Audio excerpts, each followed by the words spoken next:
yapı olarak o kadar çelişkiler yumağıyız ki evli olan keşke evlenmeseydim diyor. Bekar olan keşke evlenseydim diyor. Çalışan ah keşke çalışmasaydım evde otursaydım diyor. Çalışmayan keşke çalışsaydım diyor. Bu böyle uzar gider. Kimse bulunduğu konumdan memnun değil. Evrende nasıl dualite denilen bir kavram varsa, yani zıtlıklarla var olma hali, her şey zıttıyla var olur. İnsan da kendi içerisinde sürekli bir savaş halinde ve sürekli zıtlıklarla mücadele içinde. Zaten evreni anlamanın en güzel yolu bence insana bakmak. Bir bütünü anlamak için onun en küçük parçasını iyice analiz etmek, anlamak gerekir. İnsan etiyle, kemiğiyle fiziksel bir varlık gibi gözükse de hani şu meşhur buzdağı resmi var ya, buzdağının altında kocaman bir parçası daha var. İnsan da eti, kemiği görünen fiziksel varlığının dışında metafizik bir oluşumda.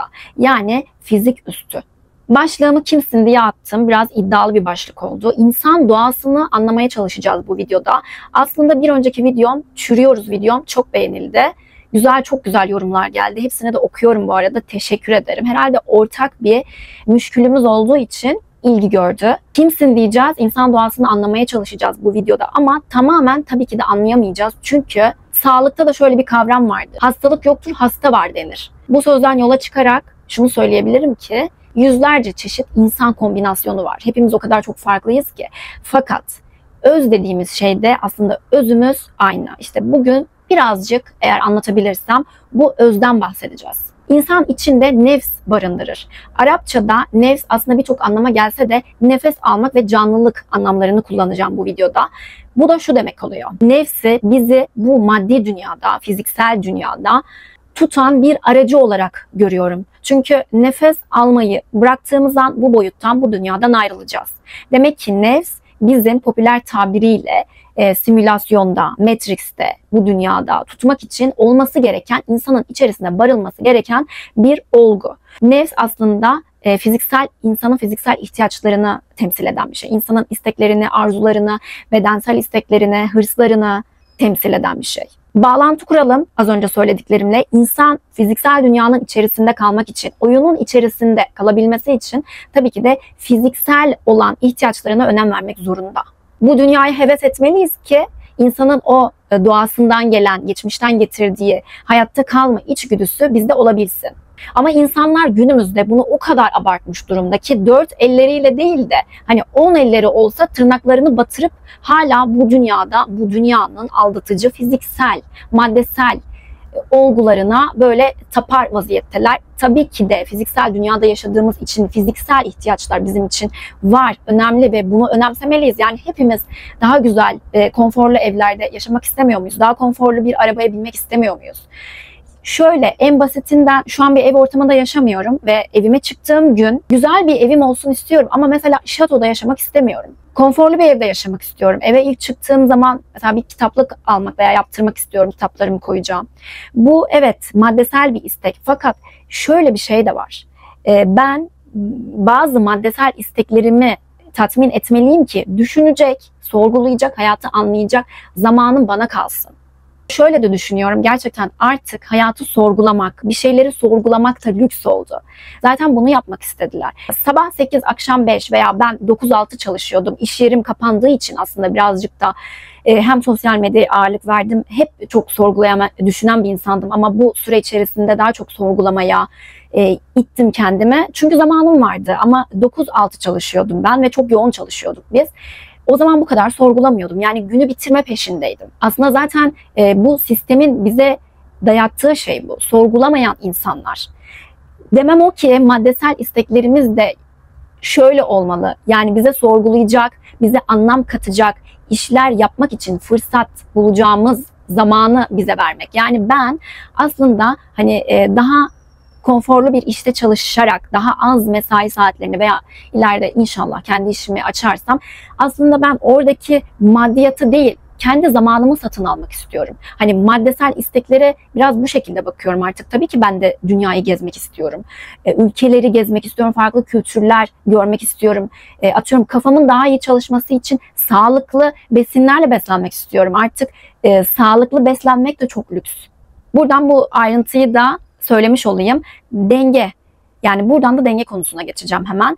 Bana şunu söyleseniz, deseniz ki dünyada dünya hayatında güzel bir şekilde yaşamayı tek bir formülle anlatacak olsan hangi kelimeyi kullanırsın derseniz size cevabım denge olur. Denge. Yani insan içerisinde iyiyi de barındırır, kötüyü de barındırır. Güzelliği de barındırır, kötülüğü de barındırır. Videonun başında söylediğim gibi dualite, yani zıtlıklar. Bazen biri galip gelir, daha sonra başka bir zaman başka biri galip gelir. Yani sürekli insan kendi içerisinde bir savaş halinde. Zaten insan olmanın zorluğu da burada. Sürekli savaş içerisindeyiz, beynimizin içerisinde. İnsanı anlayacağız dedik ya. Şöyle biraz geçmişe gidelim, sonra daha geçmişe götüreceğim sizi. İnsanı anlamak için ilkel atalarımıza, o zamanlara bir dönelim.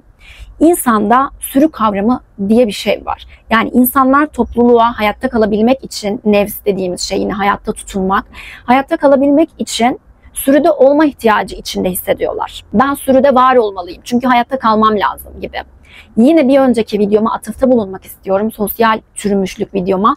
Toplumda yanlış davranışlar o kadar çok yaygın ki bir süre sonra bu yanlış olan doğru, doğru olan yanlışmış gibi görünmeye başlıyor. Mesela yine kendimden bir örnek vereyim. Instagram'da daha çok güncel içerikler paylaşıyorum. Bu kadar derinlemesine şeyleri Instagram'da paylaşamıyorum. Hem süre çok kısıtlı, hem Instagram kitlesi daha böyle kullanat videoları daha çok seviyor. Ama tabii ki de onu da hani güncel bir olayı 15, 20, 30 saniye içerisinde sadece anlatıyorum ve insanlara siz ne düşünüyorsunuz diye soruyorum. Aslında hem onları yorumlarda da düşünmeye itmek, hem bir konuya dikkat çekmek için yapıyorum bunu.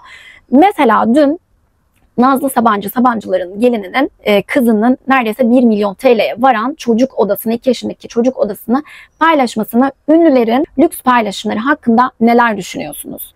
Bu kadar yoksulluğun içerisinde bu paylaşımlar sizce gerekli mi? Diyerek o kişileri örnek verdim. Aslında bütüne yönelik bunu söylemek istedim. Ama inanın bu videoya kötü yorum geldi. Gerçekten kötü yorum geldi. Şöyle, insanlarda şu sıkıntı da var. Yani insanlar karşıdakini dinlemiyor. Ne demek istediğini anlamıyor. O daha konuşmasını bitirmeden kendi zihninde, kendi komplekslerini dışa vurmak için hemen eleştiriye geçiyorlar. Şöyle yorumlar geldi. Zenginler tabii ki yaşamayacaklar mı? Zengin tabii ki de demir beşikte mi yatacak? Şimdi ben videoda bu insanlar neden zengin? Bu insanlar zenginliklerini dağıtsın, versin kardeşim gibi bir girişimde, bir çıkışta bulunmadım.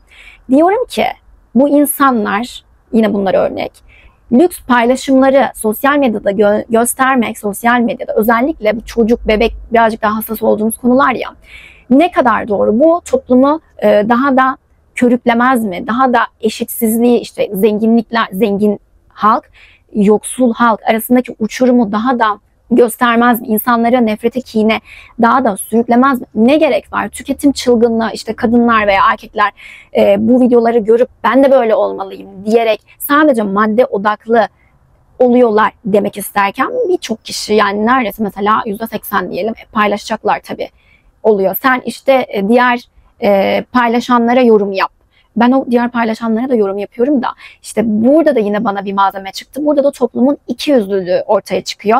Ben o diğer no name isimleri, influencer denilen isimlerin de yaptığını ve hatta benim dijital çocuk işçiler diye videom bile var. Kendi çocuklarını orada gösterip onlar üzerinden reklam alan aileleri bile eleştirdiğim videom varken bana sen onları eleştir, Sabancılara gelene kadar onlar tabii ki de paylaşsınlar diyerek, sizce de bu ikiyüzlülük olmuyor mu? Belli bir kesimi koruyoruz.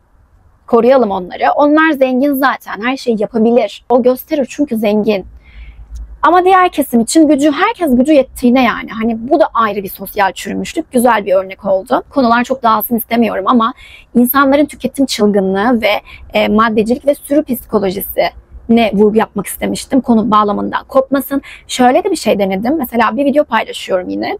İlk gelen yorumlar 5-10 yorum güzelse devamında da hep güzel yorumlar geliyor. Ama şöyle hasbelkader böyle kötü bir yorum geliyorsa insanlar da böyle devamında da kötü yorum geliyor. Bu da sürü psikolojisi. Yani kötü yorum var, ben de kötü yorum yapabilirim demek oluyor. Veya hani fikri olmayan bile ya ben de şuna hani bir sallayayım, nasıl olsa isimsizim sosyal medyada, sallayayım kaçayım. Mesela belki bu insanlar sosyal hayatlarında hani karşıdakiyle iki çift laf konuşamayacak, iletişim kuramayacak konumdaki bastırılmış insanlar, ama sosyal medyada o özgüvensizlikleri ve özgüven kazanıyor. Karşıdaki insana eleştiri ve hakaret yapma hakkını elde ediyorlar. Türkiye'de 3 şey konuşulmaz: din, siyaset ve futbol.